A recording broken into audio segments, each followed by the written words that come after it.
Captain Elias Kane's boots clicked against the polished floor of the alien throne room. The walls glowed with an unearthly light, shifting colors like liquid glass. He tightened his grip on the broken ceremonial blade he had found on the battlefield outside. It was jagged, chipped, and far too fragile to be a real weapon.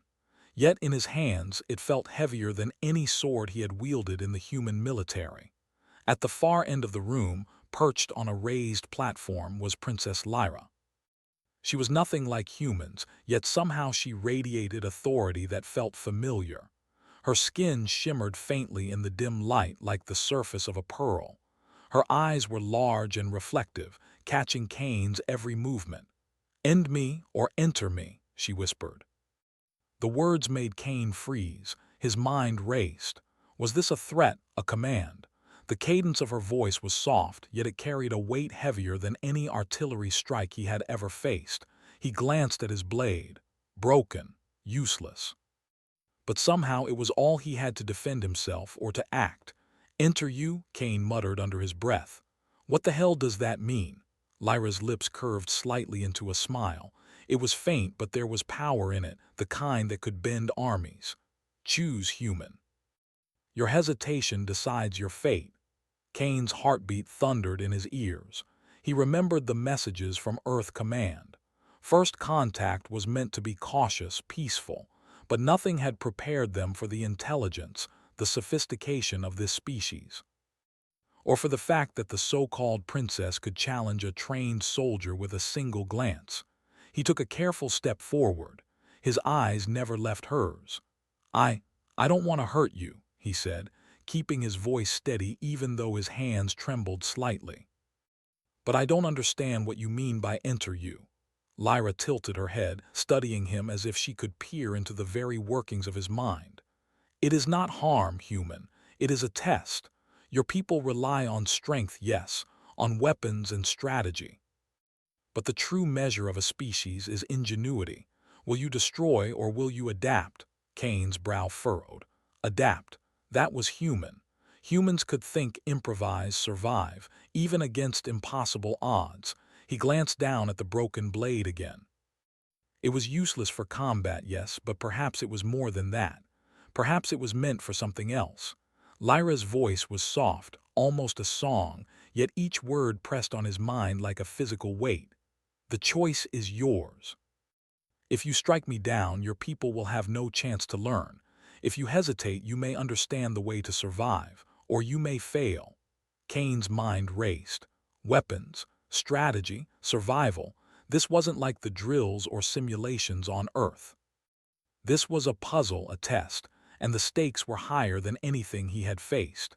He had one chance to show humanity's strength, not with brute force but with wit and courage.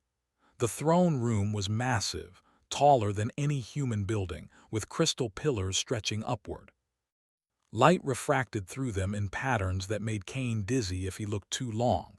Yet in that chaos, he saw Lyra standing perfectly calm, perfectly measured, a symbol of control. He swallowed.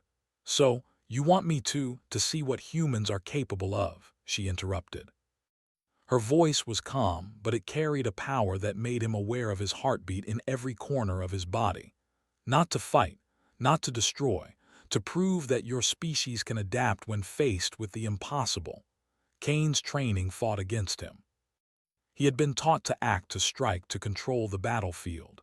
Yet here, in this alien room, all those instincts seemed useless. The broken blade felt like a symbol of failure in his hands, but maybe, just maybe, that was exactly the point. Lyra stepped closer. Every movement was precise, elegant, yet it made Kane's nerves tighten. He couldn't predict her. No human could, but he could think. That was his strength. That was humanity's strength. He steadied himself. "If it's a test, then I'll take it, but I need to understand the rules." She smiled faintly. "Rules are simple. You can strike or you can enter. If you strike, nothing is learned. If you enter, you will share in my thoughts, my knowledge, my perspective. You will see the universe as we do, but your mind will be tested." Kane swallowed again. Share her thoughts. That sounded impossible, dangerous. And yet, it was also the greatest opportunity humanity had ever had. He could bring back knowledge, technology, understanding, perhaps even a way to save Earth from threats they didn't yet know existed. He took another step forward. I don't know what entering means, but I know humans survive. We adapt, we think, that's what we do best. And if this is a test of that, his voice grew stronger. Then I'll take it. Lyra studied him silently for a long moment. Then she nodded once sharply. Very well. Then choose human, strike or enter. Cain looked at the broken blade again, useless as a weapon, but perhaps it was the key not to destroy but to connect. He clenched it in his hands and took a deep breath.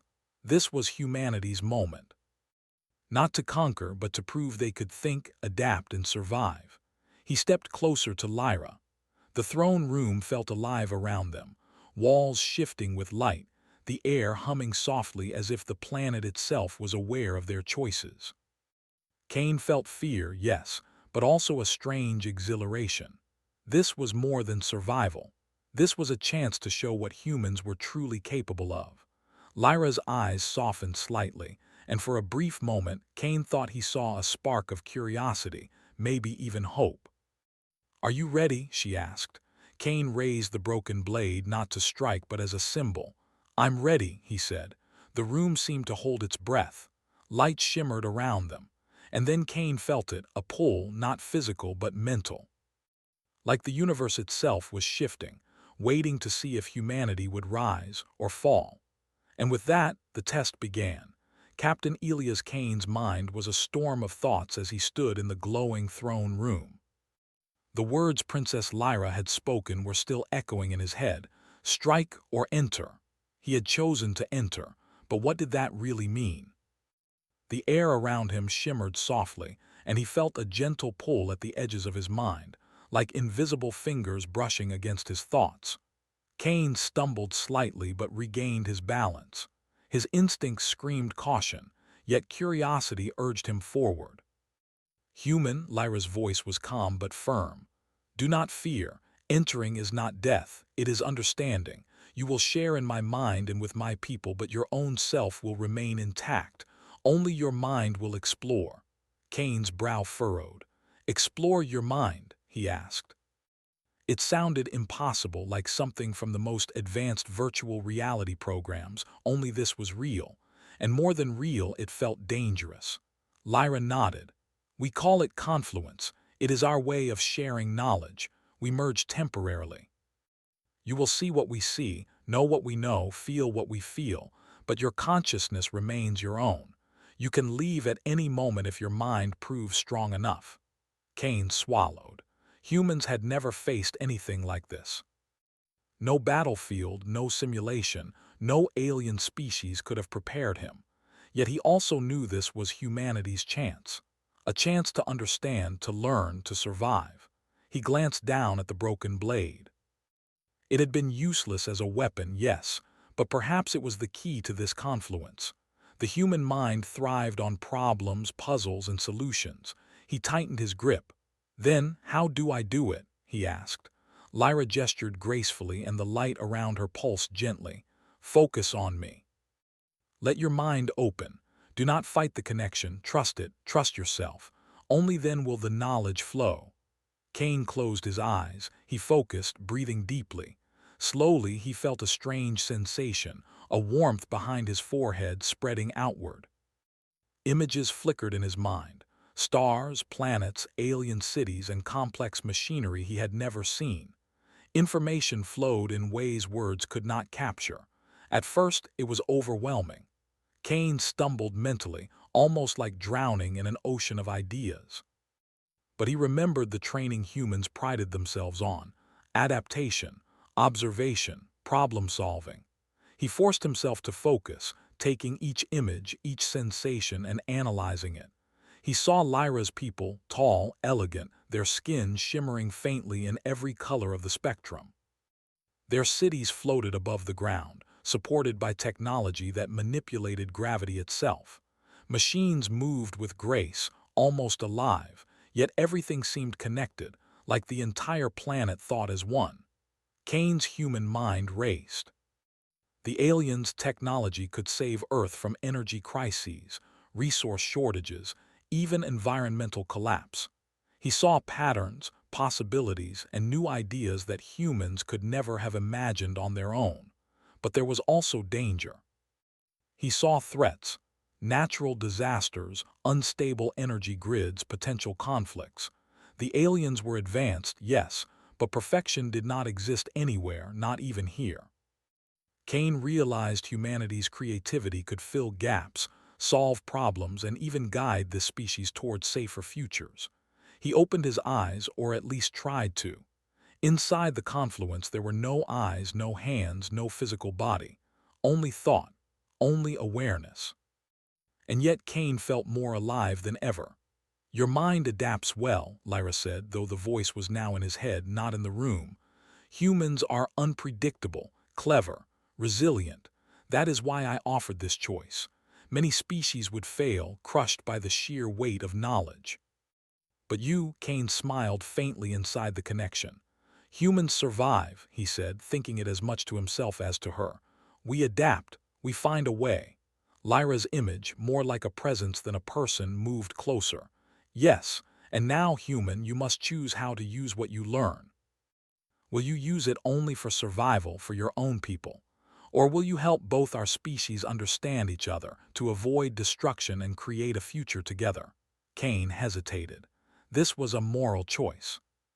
His instinct was to protect Earth, yes, but he also understood that selfish use of this knowledge could harm both worlds. The HFY part of him, the part that made humans resourceful, compassionate, and clever, spoke louder than fear. I want to help both," Kane said finally.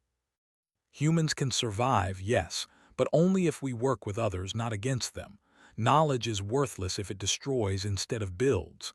Lyra's presence pulsed in acknowledgement. "Wise choice, human. Few could see beyond survival. Most would take and hoard.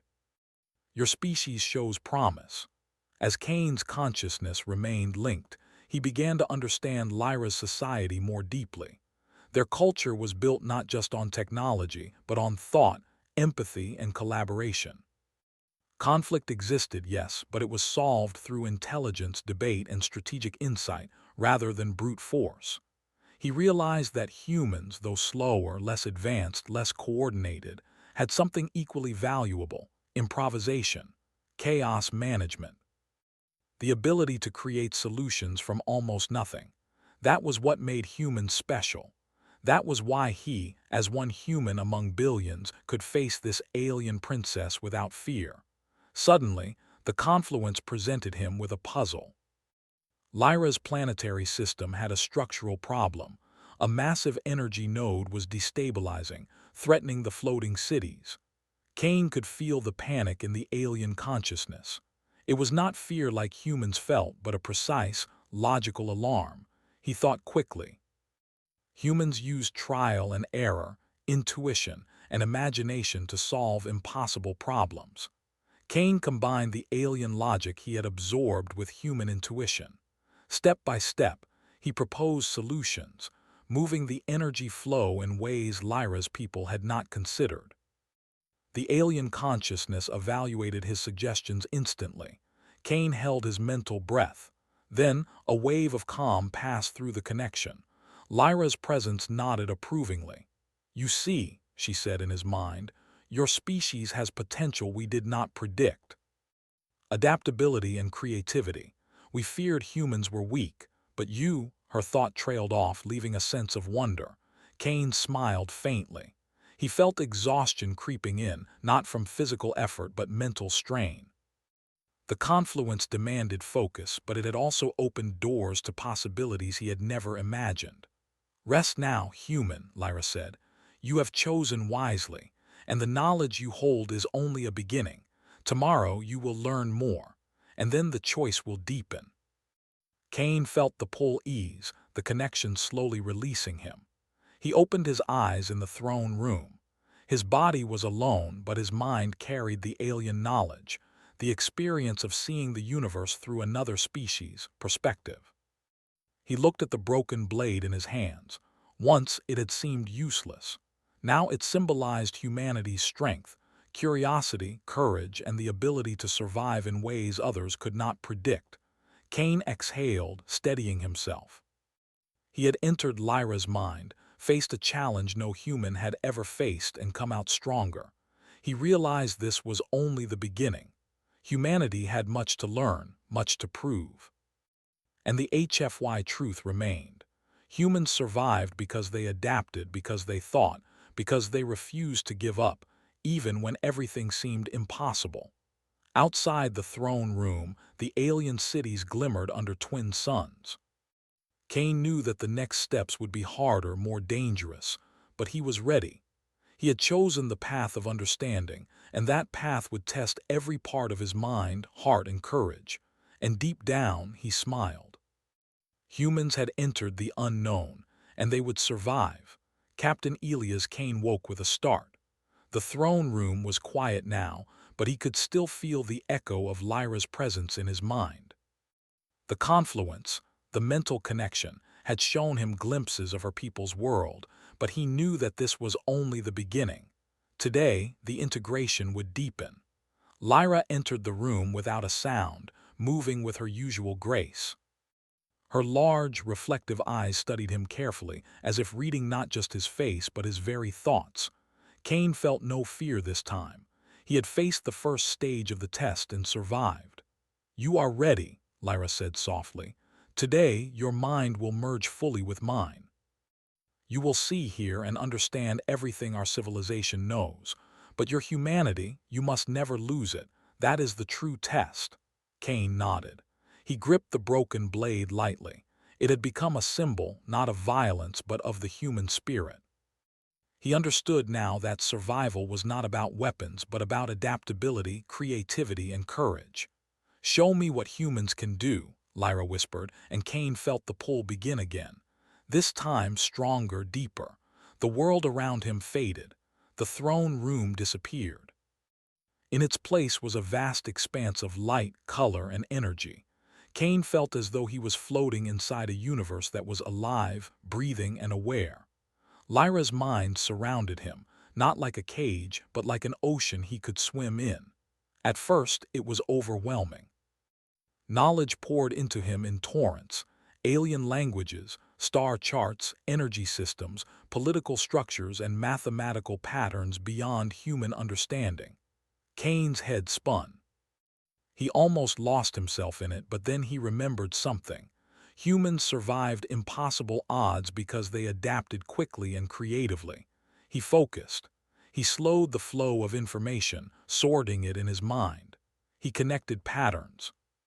He saw the logic in Lyra's civilization, but he also noticed something no alien mind could see immediately: gaps, vulnerabilities, problems that had been ignored because the aliens trusted their technology too much.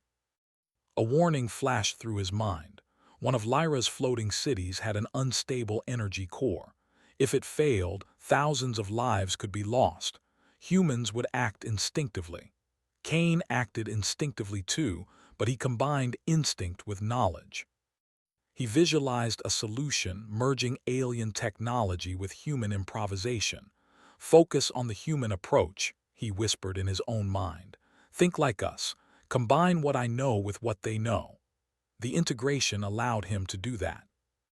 Kane manipulated simulations of energy flows, reconfiguring structures in ways no alien engineer had considered.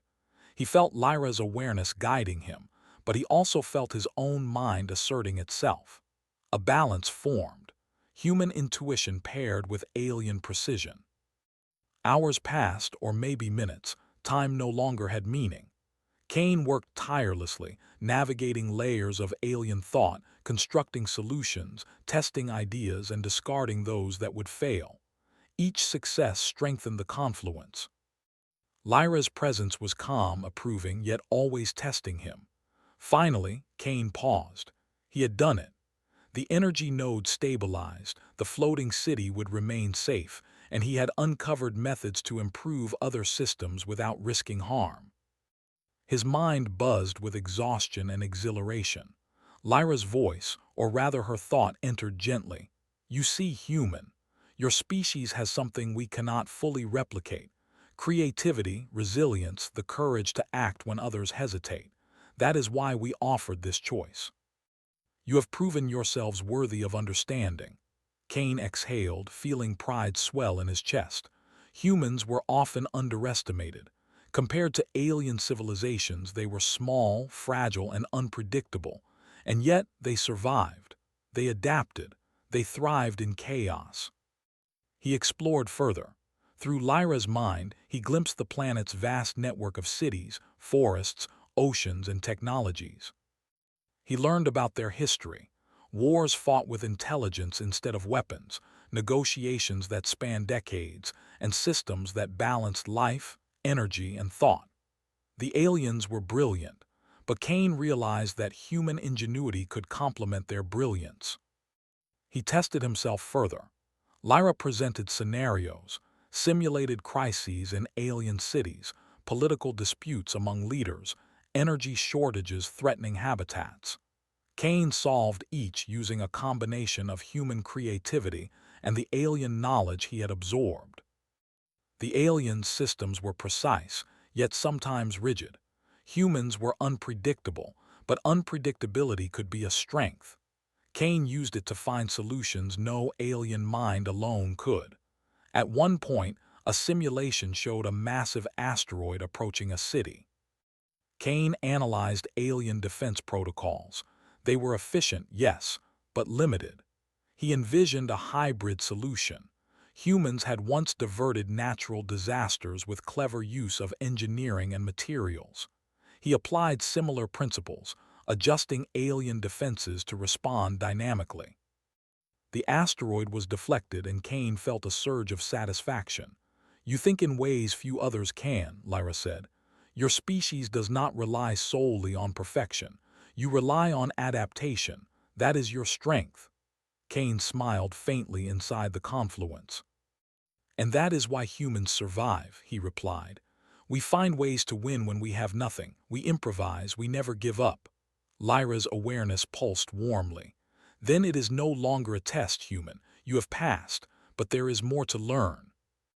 You must now see how humans and aliens can cooperate to build a future together." Cain nodded. His human mind, though exhausted, was alert. He realized that the confluence was not just about absorbing knowledge, it was about partnership. Humans and Lyra's people could combine strengths, alien precision, human creativity, shared problem-solving. Together, they could achieve what neither species could alone. As the integration began to fade, Cain felt a strange, bittersweet relief. He returned to the throne room physically, but his mind retained the knowledge, the strategies, the insights of the alien civilization. He opened his eyes and met Lyra's gaze. "You did well," she said softly. "You have integrated fully without losing yourself. That is rare. Most species cannot survive even partial confluence. Your resilience, your ingenuity, it is remarkable." Cain lowered the broken blade, no longer a weapon but a symbol. He felt a deep respect for Lyra and her people, but also a renewed pride in humanity. Humans were unpredictable, humans were messy, humans were small and fragile, yet humans endured, humans adapted, humans conquered challenges with wit, courage, and heart. "Thank you," Cain said. "Not just for the knowledge, but for letting me prove that humans are worth understanding." Lyra's eyes reflected the twin suns outside. "Humans are promising. Your species survives not because of strength, but because of something deeper: ingenuity, courage, heart. You have reminded us that even in a universe full of rules and patterns, there is power in unpredictability." Cain smiled. He had faced the impossible, merged with an alien consciousness, and emerged not just intact but stronger. Humanity had once again proven its greatest trait: the ability to survive, adapt, and thrive, even against the unknown. Outside, the alien world shimmered with new possibilities. Cain could see paths forward for both humans and aliens, paths built on cooperation, trust, and shared understanding. It would not be easy, but nothing worthwhile ever was. He looked down at the broken blade in his hands. It had carried him through fear, doubt, and uncertainty. Now it was a symbol of what humans could achieve: imagination, bravery, and the will to act when everything seemed impossible. Kane exhaled. Humanity had entered the unknown, and not only survived but thrived. The integration had ended, but the journey was far from over. And deep in his mind, a small, persistent thought remained. The universe was vast, full of challenges, full of unknowns. But humans, clever, bold, and resilient, were ready. The sun hung low over Lyra's city, casting long shadows across the shimmering towers that floated above the ground. Captain Elias Kane stood at the edge of the plaza, the broken blade now held loosely in his hands. It no longer felt like a weapon. It was a symbol, a reminder of the challenges he had faced, the knowledge he had gained, and the human spirit that had carried him through. Lyra approached silently, her presence calm but commanding. Her reflective eyes met Kane's, and for the first time there was no test, no judgment, only trust. "You have seen much, human," she said softly. "You understand our people. You have integrated our knowledge, and you have proven what your species is capable of." Kane nodded. "I have learned a lot, but knowledge alone isn't enough. Humans survive because we act, we adapt, we solve problems when others cannot, and we can help your people do the same, and you can help us. That's how we'll succeed together." Lyra considered him carefully. "You speak wisely. Many of my people are wary. They have never trusted another species so fully. But you," she paused, her eyes reflecting both the setting sun and the shimmering towers, "have shown them the value of partnership." Kane glanced around the plaza. Alien citizens moved with precise grace, watching him with curiosity, some with cautious hope.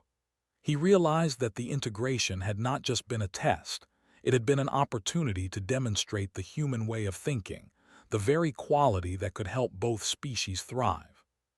"We need to show them," Kane said, "not just words but action. Humans survive through ingenuity, creativity, and collaboration. We can prove it together." Lyra nodded and extended her hand. "Then let us begin." The first challenge came quickly. A massive energy surge rippled through the city, threatening to destabilize one of the largest floating towers. Kane and Lyra rushed to the control center, a room filled with holographic displays and alien instruments that pulsed with light and energy. Kane studied the data.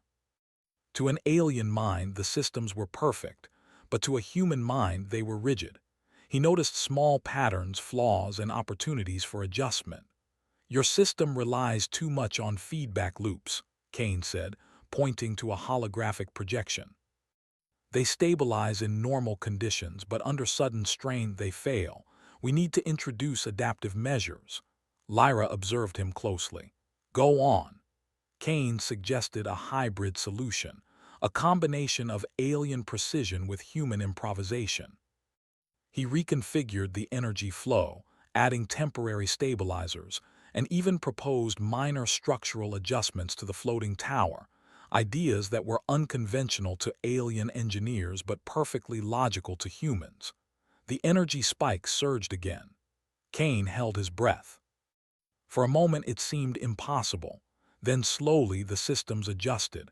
The tower stabilized.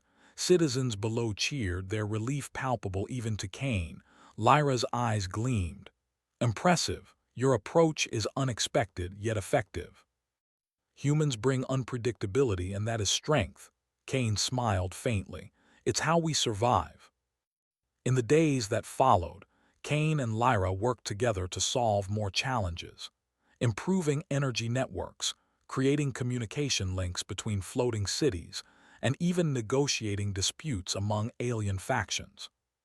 Kane's human perspective, combined with Lyra's knowledge, proved unstoppable. Every problem presented an opportunity to show human ingenuity.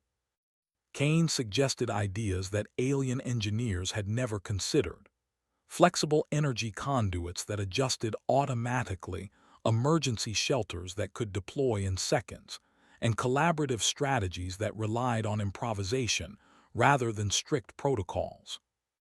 Each success strengthened trust between humans and Lyra's people.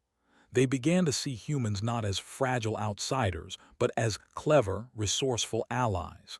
Cain's reputation grew rapidly.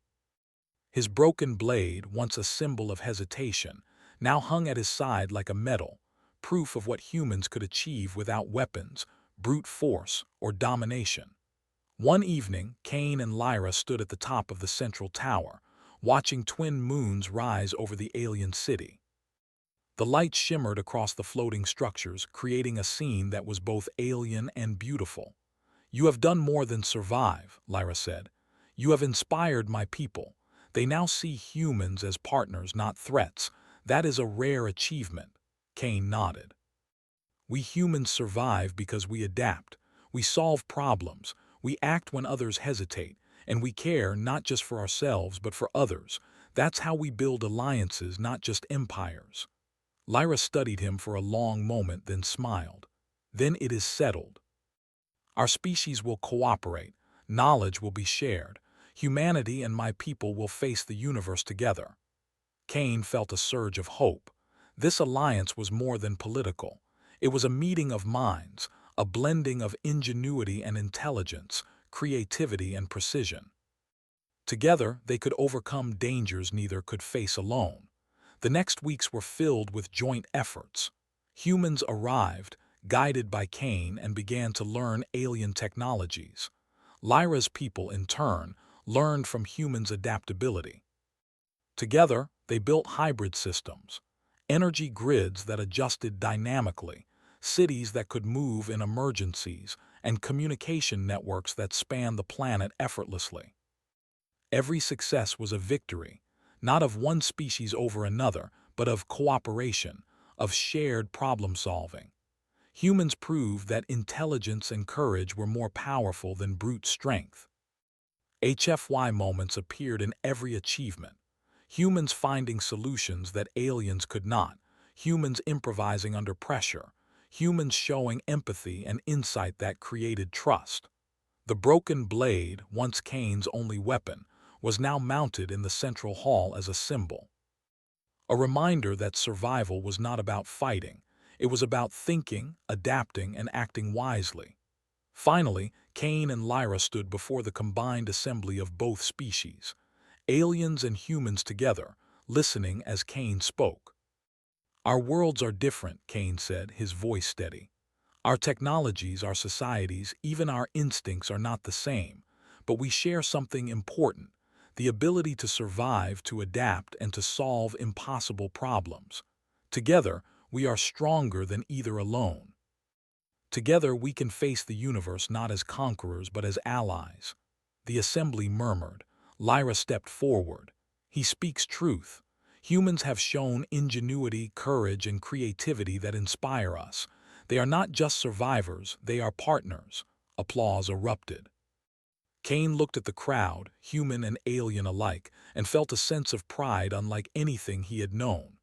Humanity had entered the unknown, faced the impossible, and emerged stronger, not through weapons, but through mind, heart, and courage. He glanced at Lyra. "This is only the beginning," he said softly. "Yes," she replied, "the future is vast, but together we can face it." The twin moons rose higher, casting silver light over the floating city. Cain held the broken blade lightly. He knew challenges would come, dangers beyond imagining. But he also knew that humanity's greatest strength had been proven: creativity, courage, and the will to adapt. And in that knowledge he felt something deeper than hope. He felt certainty. Humans survived. Humans thrived. Humans belonged in the universe. Together, humans and aliens would explore the stars. Together, they would solve problems no species could face alone. Together, they would endure. Cain exhaled. The alliance had begun. And humanity had shown the universe what it truly meant to survive. "End me or enter me," the alien princess whispered as the human hesitated with a broken blade.